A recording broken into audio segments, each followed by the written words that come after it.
Apple has basically designed a way for advertisers or sponsors to support these same free apps, but in a way that almost makes people want to click.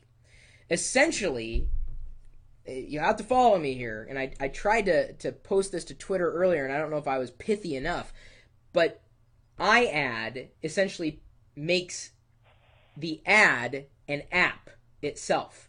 And that app, that iAd, is an app that is embedded inside the app that you download. So essentially, you're potentially getting another app without even knowing about it. And I mean, they demonstrated something that an advertiser might do. So let's say I'm an advertiser and I want people to be attracted to something that I'm doing. I would create something compelling, like a game, a mini game, or a series of games, or something that's interesting. And if it's dynamic enough, if it's interesting enough, the engagement's going to be higher. Or as Apple is hoping for, to really bump up the emotional factor, which is really a big deal when it comes to advertising. I think it's awesome. I think we're going to see some pretty sweet mini apps inside of apps. I think iAd and their strategy behind it is the right thing to do. We're looking well beyond a text ad, well beyond a banner ad. We're talking about advertising being apps themselves. And don't fool yourself. If you have an iPhone, an iPod Touch, or an iPad, the chances of you having downloaded an advertisement are really high. Every single brand that's on iTunes is an ad. Yeah. You understand that? So people that are, kicking and screaming and whining and complaining, understand, Kevin, these are the same people who kick and scream and whine and complain when an app costs them 99 cents. So wait a second. Yeah, that's Either you're going to complain that it's going to cost you 99 freaking cents, a cup of coffee costs more these days, or you're going to complain that a free app is supported by an advertisement that may be pretty dynamic and compelling. Which is it? Yeah. You can't have both. I'm sick and tired of freetards, honestly. I mean, they're all over the net. You can't get rid of them. It's like they're barnacles. Gum on the bottom of your shoe. If you're going to have a free app, you're going to have to take advertising. Get used to it. And if you don't want it, you pay for the app. Whatever it is, $5, 99 cents, costs you more to chow down an extra value meal at your local fast food restaurant.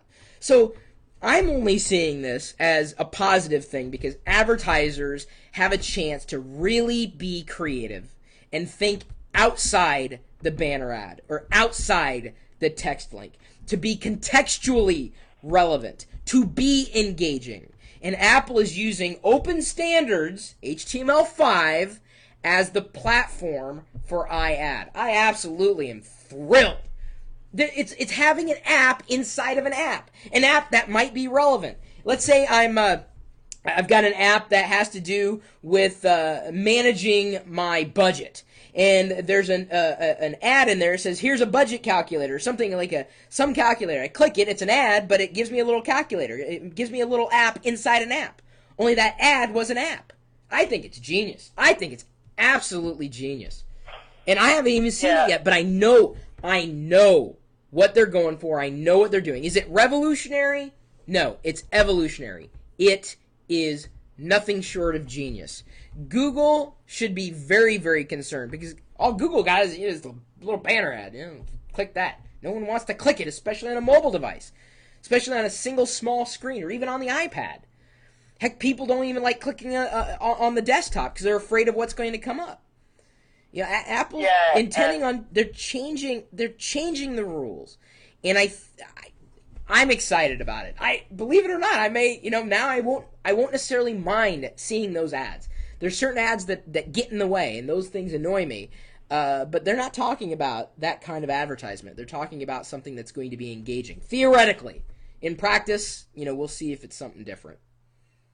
Yeah, one of my friends, he was trying to make the argument that the old style of the ads were better because on iAd you can't get rid of the ad. You have to click on it and then click an X, and it's just so stupid how these people are arguing something so simple. I mean, it's only not even 5 seconds just to close down an ad. They're just They're just extremely lazy. Like I said, either you pay the gateway fee, whatever the app costs, get rid of the advertisements, or you take the ad. That, sorry, I mean, like, I'm not. Yeah. There's nothing wrong in this equation. Absolutely nothing wrong. And anybody who complains about ads, they whine and moan. I typically ignore them or block them altogether because honestly, that's not my audience. That's not my community. Period. End of story.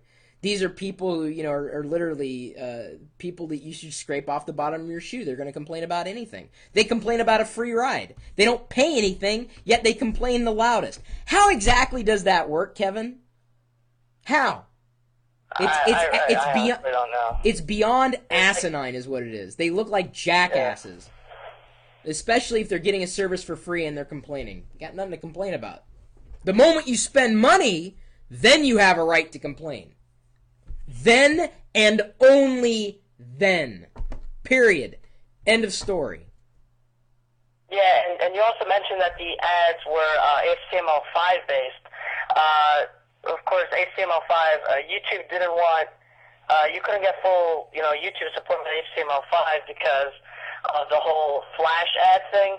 Do you think YouTube might, maybe Google might ask Apple, how they got their HTML5 going in the ads, and maybe YouTube could be switching to HTML5? Well, you think with the whole Google versus Apple rivalry, they won't do that? Google acquired AdMob, or AdMob. I'm not exactly sure how it's said aloud.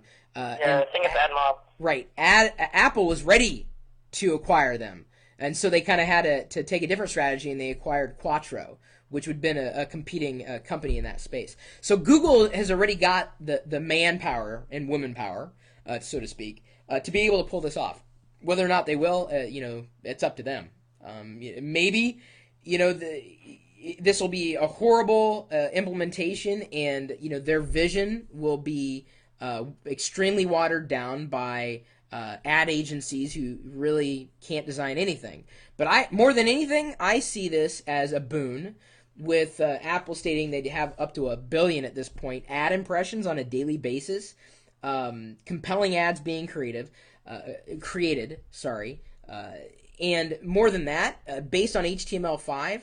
As browsers continue to support that open standard, this could be ported very easily onto any platform being HTML5.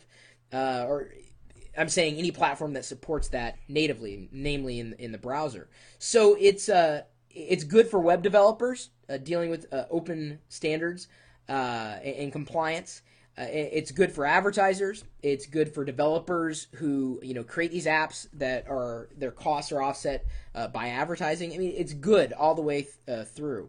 But as far as Google, kind of taking and asking Apple how they're doing it, that's not going to happen. They would see and take a page from Apple's book at this point and possibly go the same route, and then maybe we're going to see a lot more interesting things happen with advertising in HTML5 video and apps in general, any web page for that matter.